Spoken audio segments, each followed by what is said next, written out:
नमस्कार दोस्तों, जय हिंद जय भारत। मैं आपका दोस्त जे आर करेला नमस्ते इंडिया चैनल के अंदर आपका हार्दिक स्वागत और अभिनंदन करता हूँ। दोस्तों, वर्तमान में राजस्थान के अंदर पंचायती राज संस्थाओं के चुनाव होने जा रहे हैं।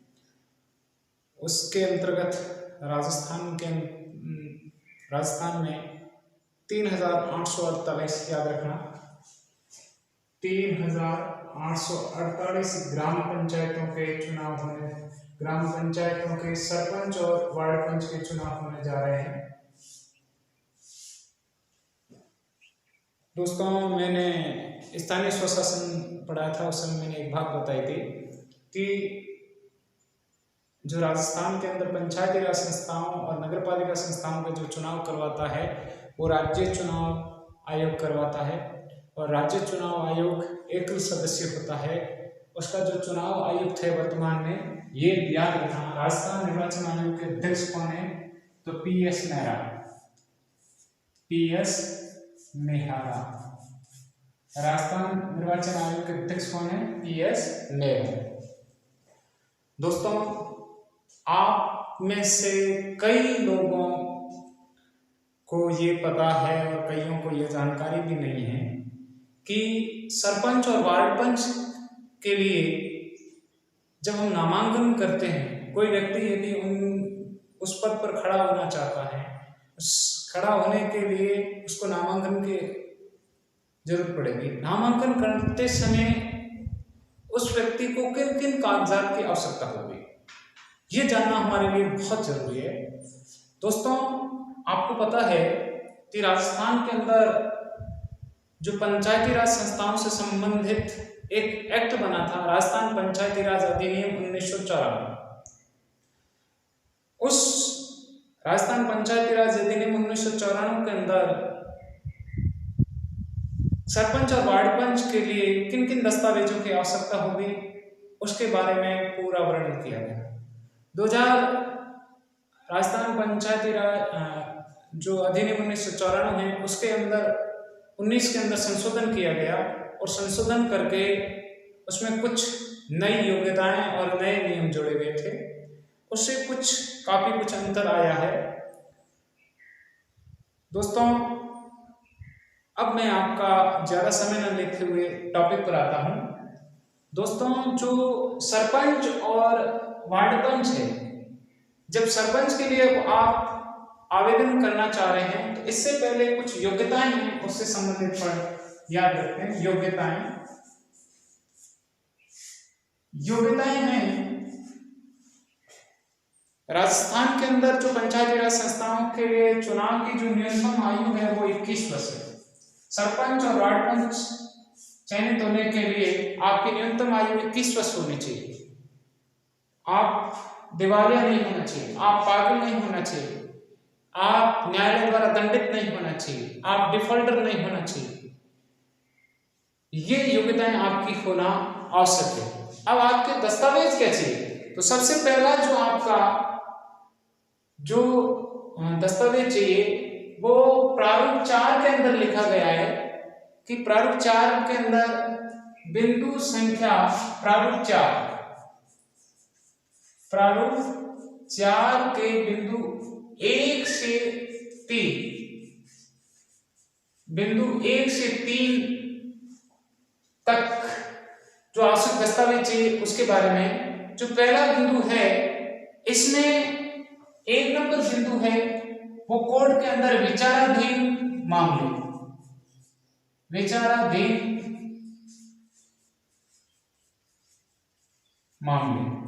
यदि कोई ऐसा व्यक्ति जो सरपंच पद के लिए नामांकन करना चाहता है, यदि कोर्ट के अंदर उसके ऊपर केस चल रहा है, तो उसका विवरण है बिंदु प्रारूप 4 के तहत बिंदु 1 में दिया गया है कि जो भी आपके ऊपर विचाराधीन मामला है उस मामले से संबंधित आपको वर्णन देना होगा। बिंदु 2 के अंदर दोष सिद्धि,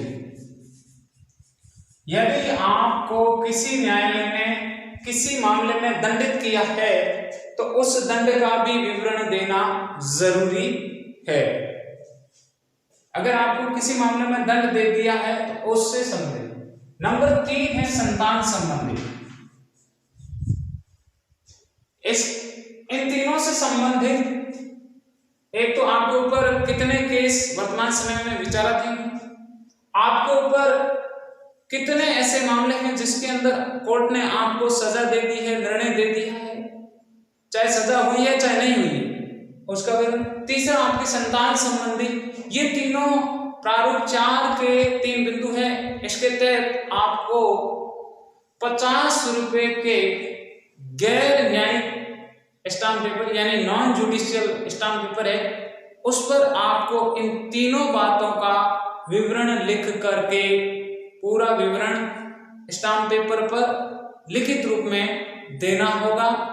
और वो जो स्टाम्प है वो राजस्थान हाई कोर्ट हो या सेशन कोर्ट हो या कार्यपालक मजिस्ट्रेट हो, उसके द्वारा नियुक्त शपथ कमिश्नर या जो नोटरी करने वाला होता है, यानी इस जो 50 रुपए का इन तीनों बातों का विवरण देंगे जिस स्टाम्प पर, उस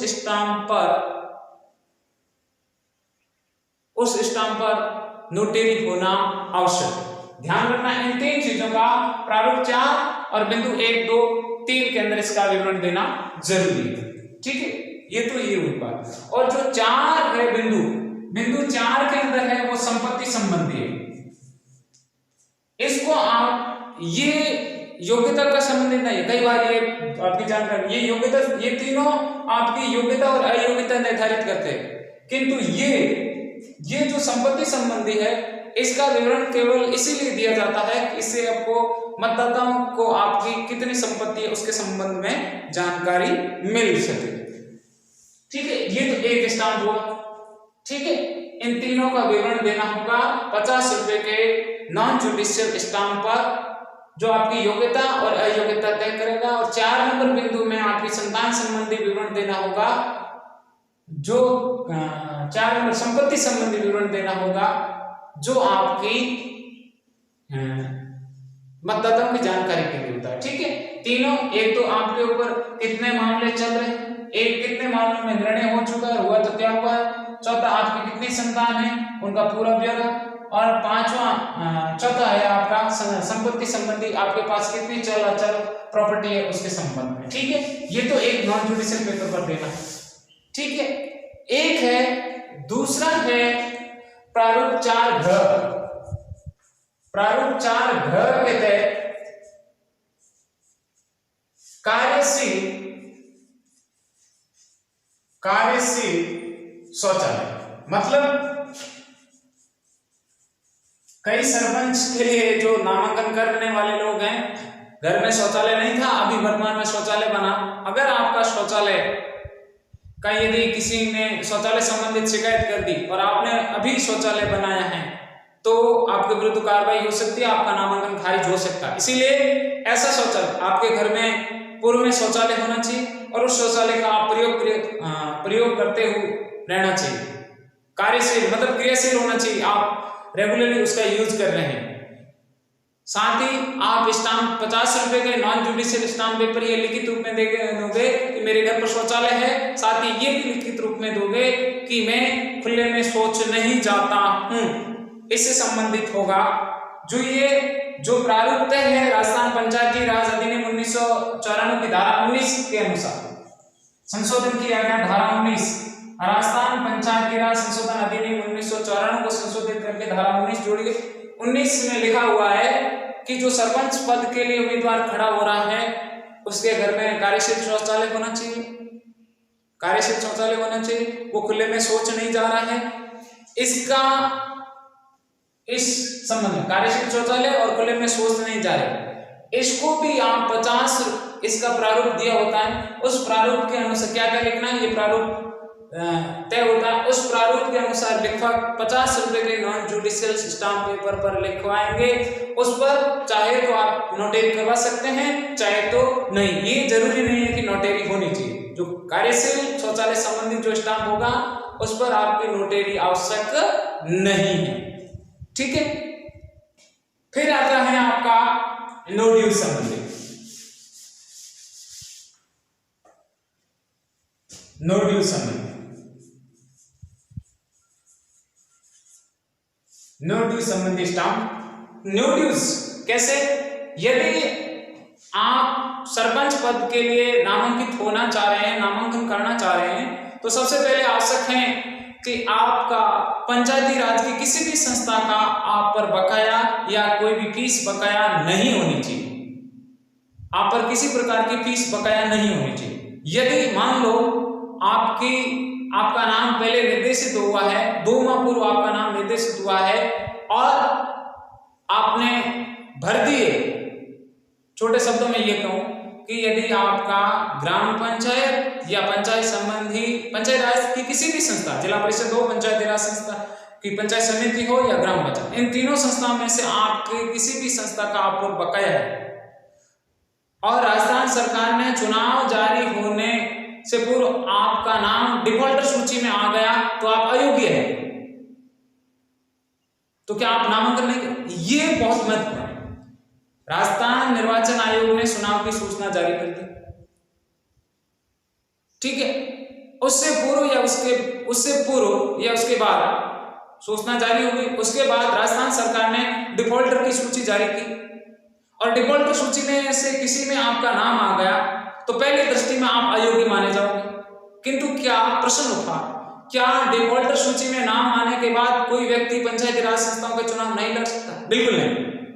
डिफॉल्टर सूची में आपका नाम आ गया, किंतु यदि आप उस जितना बकाया उसका भरपाई करके आप उसकी रसीद बकाया चुका देते, चुकाने के बाद आप यदि आप किसी संस्था में अच्छे पद पर काम पर थे और आपका बकाया था, आप पंचायत समिति जिला परिषद में थे और आपका बकाया था और आपका नाम डिफॉल्टर सूची में आ गया, पहले तो आप अयोग्य हो गए। लेकिन यदि आपने वो पूरा जितना बकाया था वो भर दिया, भरने के बाद आपने उससे संबंधित नो ड्यूज लगा दिया, तो है आप योग्य है। आपने डिफॉल्टर में नाम भले ही आ गया लेकिन उसके बाद आपने भरपाई कर दी तो आप नामांकन कर सकते हैं, किंतु उससे संबंधित आपको नो ड्यूज देना आवश्यक होगा।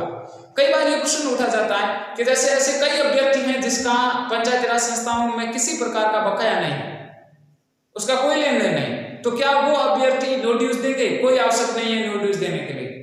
कई लोग होंगे आपको बेहुदा जानकारी देंगे कि आपका भले ही बकाया नहीं है लेकिन आपको नो ड्यूज देना, कोई जरूरी नहीं है। जिनका बकाया नहीं है उनके नो ड्यूज की देने की आवश्यकता नहीं है, ठीक है। ये था नो ड्यूज संबंधी स्टाम्प पेपर, ठीक है।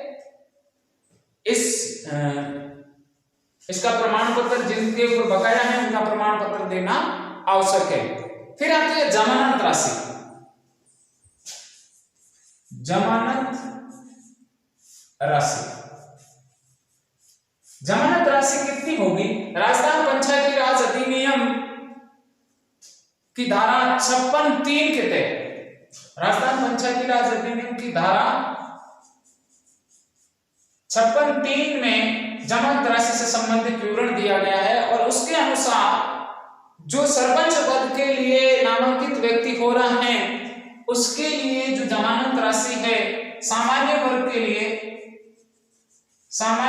के लिए है वो 500 रुपए और महिला,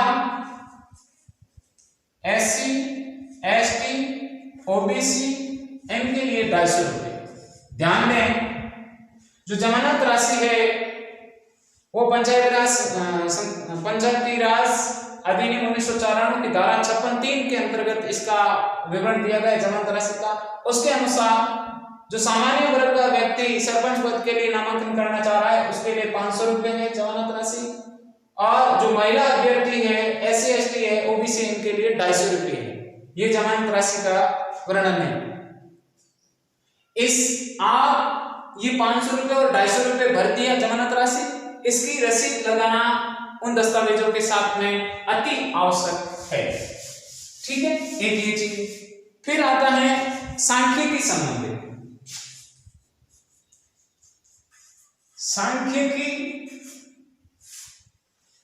सांख्यिकी सूचना,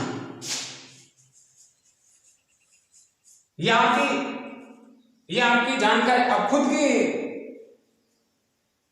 सांख्यिकी सूचना कई लोग ये पूछते हैं कि क्या सर सांख्यिकी सूचना होती है क्या कंपलसरी है? कंपलसरी तो नहीं है, किंतु इसको भरना जरूरी है, इससे आपके संबंध में पूरी जानकारी मिल सके।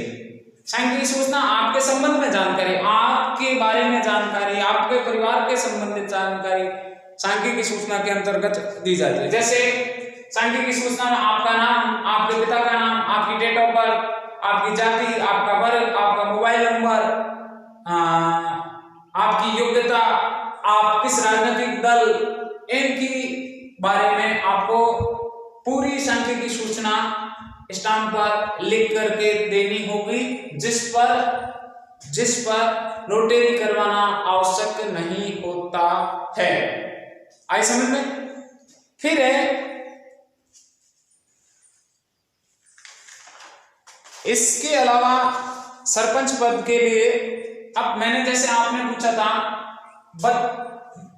बच्चों की संतान संबंधी सूचनाएं, जैसे आपके दो बच्चे हैं और तीसरा बच्चा, राजस्थान में 2 बच्चों का फाउंडेशन है, तो तीसरे बच्चे यदि दिव्यांग है, यदि आपका तीसरा बच्चा दिव्यांग है, तो कोई दिव्यांग बच्चा है, दिव्यांग मतलब विकलांग है, दिव्यांग को 2 बच्चे सामान्य बच्चे और तीसरा है वो दिव्यांग है, तो उस बच्चे को संतान की श्रेणी में नहीं रखा जाएगा। दिव्यांग जन को संतान की श्रेणी में नहीं रखा जाएगा, गिना नहीं जाएगा। संतान की श्रेणी, संतान तो मानी जाएगी लेकिन गिना नहीं जाएगा, 3 नहीं गिने जाएंगे। ये राजस्थान के अंदर एक एक्ट बना गया है, दिव्यांग अधिनियम 2016। दिव्यांग अधिनियम 2016 के अंदर ये कहा गया है कि जो ऐसे बच्चे जो उनके अंदर दिव्यांग अधिनियम 2016 में दिव्यांग की विशेषता बताई गई है कि कौन कौन दिव्यांग होता है, किसी प्रकार की विकलांगता है उनके अंदर, तो वो दिव्यांग माना जाएगा। और ऐसे दिव्यांग बच्चों को वो सरपंच पद के लिए जो नामांकित व्यक्ति हो रहा है उसके लिए उनकी संतान उस संतान में गिनी नहीं जाएगी दिव्यांग जन के अंदर। ध्यान रखना ये जो आप इसको प्रारूप 4 घ के अंदर मैंने बताया था, ये दिव्यांग। अब क्या, जैसे मेरे 3 बच्चे हैं, तीसरा बच्चा मेरा दिव्यांग है और मैंने सरपंच पद के लिए नामांकन किया और मैंने लिख दिया प्रारूप 4 घ के अंदर मैंने लिख दिया, स्टाम्प लेकर दे दिया, मेरा तीसरा बच्चा दिव्यांग है। लेकिन नहीं मानेंगे, यदि आपका बच्चा दिव्यांग है, 3 बच्चे हैं और तीसरा दिव्यांग है, उससे संबंधित आपको यदि दिव्यांगता का सक्षम अधिकारी द्वारा प्रमाणित प्रमाण पत्र आपने प्रस्तुत किया है तो ही उस बच्चे को दिव्यांगता की श्रेणी के अंदर रखा जाएगा, अन्यथा वो दिव्यांग नहीं माना जाएगा। याद रखना दोस्तों, दिव्यांग नहीं माना जाएगा। यदि वो दिव्यांग की श्रेणी में रखना है उसको, तीसरे बच्चे को, तो आपको है दिव्यांगता की श्रेणी में रखना है, तो उसके लिए जरूरी है कि आप प्रमाण पत्र दो। तो 3 बच्चे हैं और तीसरा बच्चा यदि दिव्यांग है तो भी आप आवेदन तो कर सकते हैं, लेकिन आवेदन करने से पहले उसका प्रमाण पत्र प्रस्तुत करना होगा। ठीक है। फिर आता है, कई लोग ही मित्र वाले आपको कहेंगे कि सर चरित्र प्रमाण पत्र आवश्यक है, तो चरित्र प्रमाण पत्र आप प्रस्तुत करते हैं तो अच्छी बात है, लेकिन आवश्यक नहीं है दोस्तों। सरपंच पद के लिए नामांकन करने के, नाम निर्देशित करने के लिए चरित्र प्रमाण पत्र की कोई आवश्यकता नहीं होती है। ठीक है। फिर आता है जाति प्रमाण पत्र। जाति प्रमाण पत्र, क्या सरपंच पद के लिए आपको जाति प्रमाण पत्र की आवश्यकता होगी? तो यदि आप आरक्षित वर्ग के लिए नामांकन करना चाह रहे हैं तो सक्षम अधिकारी द्वारा जारी प्रमाण पत्र, जाति प्रमाण पत्र प्रस्तुत करना होगा। जैसे कहीं की सीट SC की, ST की, OBC की है, उस पद के लिए यदि आप आवेदन करना चाह रहे हैं तो उस पद के लिए आपको सक्षम अधिकारी द्वारा जारी प्रमाण पत्र प्रस्तुत करना होगा। किंतु कंडीशन क्या है? कंडीशन ये है, यदि मान लो कोई महिला अभ्यर्थी है और महिला अभ्यर्थी है वो SC की है ठीक है, एससी की सीट आई हुई है और वो महिला अभ्यर्थी उसके लिए आवेदन कर रही है, तो क्या महिला अभ्यर्थी जाति प्रमाण पत्र नहीं दे तो भी वो आवेदन, उसका आवेदन माना जाएगा, सही माना जाएगा? नहीं माना जाएगा दोस्तों। यदि किसी क्षेत्र की सरपंच पद की आरक्षित एससी वर्ग की सीट आई है और यदि कोई महिला अभ्यर्थी आवेदन करना चाहती है तो महिला अभ्यर्थी को जाति एससी का जाति प्रमाण पत्र प्रस्तुत करना होगा। यहां एक कंडीशन है, यदि कोई महिला अभ्यर्थी आरक्षित वर्ग के लिए आवेदन करना चाहती है तो उससे पूर्व उस महिला के पिता का निवास स्थान, जैसे मान लो मेरी मिसेज है, वो एससी वर्ग के लिए सरपंच के लिए आवेदन करना चाह रही है, तो मेरी मिसेज के पिता यानी उसके पिता का जो निवास स्थान है वहां के सक्षम अधिकारी द्वारा जारी जाति प्रमाण पत्र प्रस्तुत करना होगा, ठीक है। किंतु उसमें बाउंडेशन क्या है? बाउंडेशन ये है कि जो महिला अभ्यर्थी जाति प्रमाण पत्र प्रस्तुत कर रही है उस जाति प्रमाण पत्र वह जहां आवेदन कर रही है वहां की मतदाता सूची में नाम सम्मान होना अति आवश्यक माना गया। यदि नाम में अंतर है तो आपका आवेदन खारिज माना जाएगा, ठीक है। फिर आता है आपका आयु, उम्र। याद रखना, मैंने पहले ही बताया था कि सरपंच पद या वार्ड पंच पद के लिए अभ्यर्थी की आयु 21 वर्ष होना आवश्यक है। अब वो आयु 21 वर्ष होना जरूरी है, कंडीशन है, किंतु अगर उस आयु पर विवाद हो गया कि इसकी आयु 21 वर्ष नहीं है तो उस समय क्या किया जाएगा? उस समय उस क्षेत्र की मतदाता सूची के अंदर उस जिसने नाम आवेदित किया है उस व्यक्ति का मतदाता सूची में डेट ऑफ बर्थ क्या है, पहले तो मतदाता सूची देखेंगे।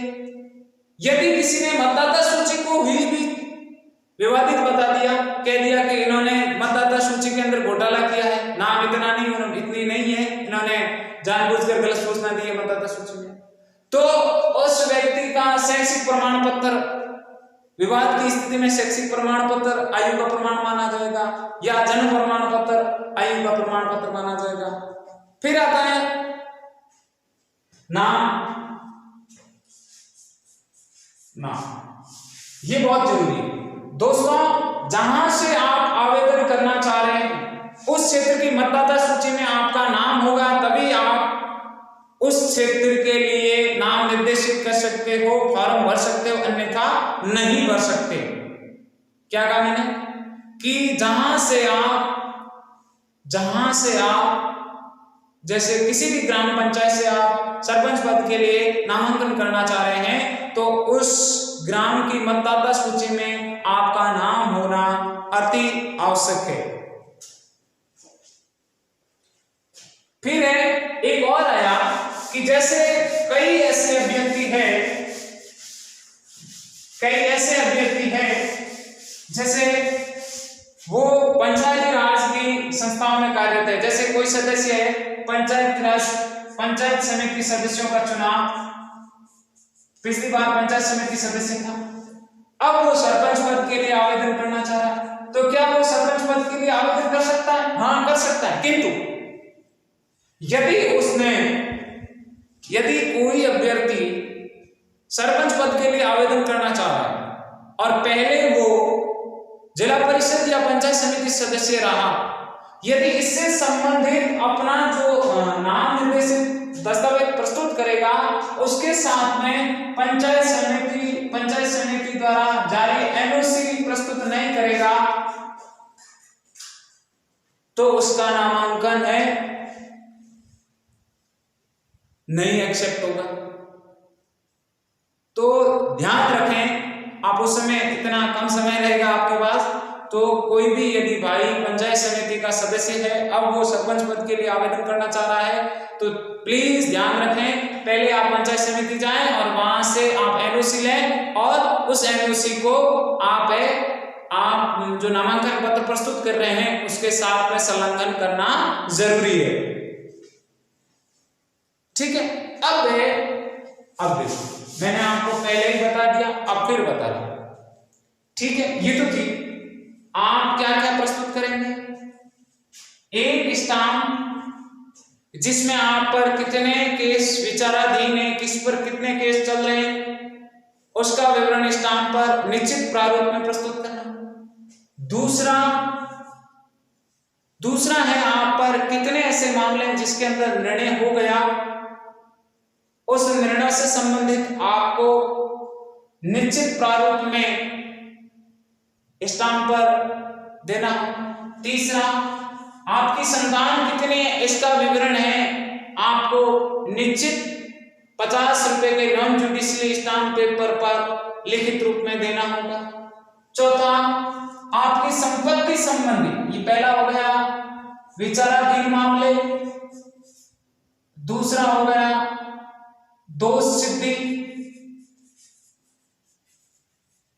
तीसरा हो गया संतान संबंधी और चौथा हो गया संपत्ति संबंधी। ये चारों हैं, इन चारों का विवरण आप अलग अलग 50 रुपए का स्टाम्प लो तो भी ठीक है, अगर अलग नहीं लो, आपके जैसे कई लोग ऐसे हैं जिनके कई मामले लगे हुए हैं जिन पर कोर्ट में केस चल रहा है, इन चारों का 50 रुपए के नॉन जुडिशियल स्टाम्प पेपर पर नोटेरी प्रमाणित हो, 50 रुपए का स्टाम्प लिया, उन पर इन चारों चीजों का विवरण दिया, फिर नोटेरी करवाई, वो आपका जो नामांकन पत्र प्रस्तुत कर रहे हैं उसके साथ में संलग्न कर। एक तो ये हो गया। एक है आपका पांचवा, आपका कार्यशील शौचालय और खुले में शौच।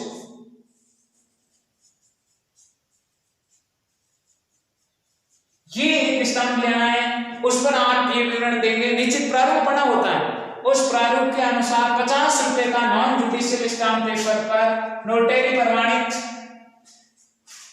है, नोटेरी द्वारा प्रमाणित 50 रुपए के नॉन जुडिशियल स्टाम्प पेपर पर इसको लिखित रूप में देना है। ठीक है। फिर है छठा है डिफॉल्टर का है, यदि पंचायती राज की किसी संस्था का आप पर फीस या कोई कर बकाया है तो उससे संबंधित आपका नो ड्यूज का आपको स्टाम्प देना होगा। ठीक है। फिर एक है सातवां है जमानत राशि का, जमानत राशि की रसीद आपको साथ में लगानी जरूरी है। आठवां है सांख्यिकी सूचना का, ये भी आप 50 रुपए के नॉन जुडिशियल स्टाम्प पेपर पर आपकी पूरा विवरण, आपका नाम, पिता का नाम, पत्नी का नाम, आपकी शैक्षणिक योग्यता, आपका एड्रेस, आपका मोबाइल नंबर, आपका जाति, आपका वर्ग, आपकी योग्यता, आपका राजनीतिक दल, इसकी पूरी जानकारी 50 रुपए के नॉन जुडिशियल स्टाम्प पेपर पर लिखित रूप में देनी होगी आपको। ठीक है। मैंने यहां संपत्ति के अंदर है, ध्यान रखना दोस्तों, संपत्ति में केवल आपकी संपत्ति नहीं मानी जाएगी, आपके परिवार की संपत्ति, आपकी चल संपत्ति, आपकी अचल संपत्ति, इन पूरा विवरण। ठीक है। ये आपकी सांख्यिकी सूचना से संबंधित है। फिर है आपका चाहिए जाति प्रमाण पत्र, यदि आप प्रयोग कर रहे हैं तो, यदि जैसे कोई एक और याद रखना कि कहीं से, बहुत इंपॉर्टेंट, कहीं से सामान्य वर्ग की सीट है और वहां से एससी का कोई बंदा आवेदन करना चाह रहा है और वो बंदा यदि जमानत राशि में रियायत चाहता है, छूट चाहता है, तो उसे एससी का प्रमाण पत्र देगा, तो उसे सामान्य, भले ही सिर्फ सामान्य वर्ग की, किंतु जो आवेदन कर रहा है वो एससी का है, तो उसको अगर रियायत चाहिए जमानत राशि में तो उसको है एससी का सर्टिफिकेट प्रस्तुत कर दो, आपको रियायत मिल जाएगी। ठीक है, जाति प्रमाण पत्र। ठीक है, फिर एक आएगा आपका एनओसी। ठीक है, इसके साथ में दस्तावेज सत्यापन के रूप में आप है आधार कार्ड ले सकते हो, जन्म तिथि के लिए आप शैक्षणिक योग्यता,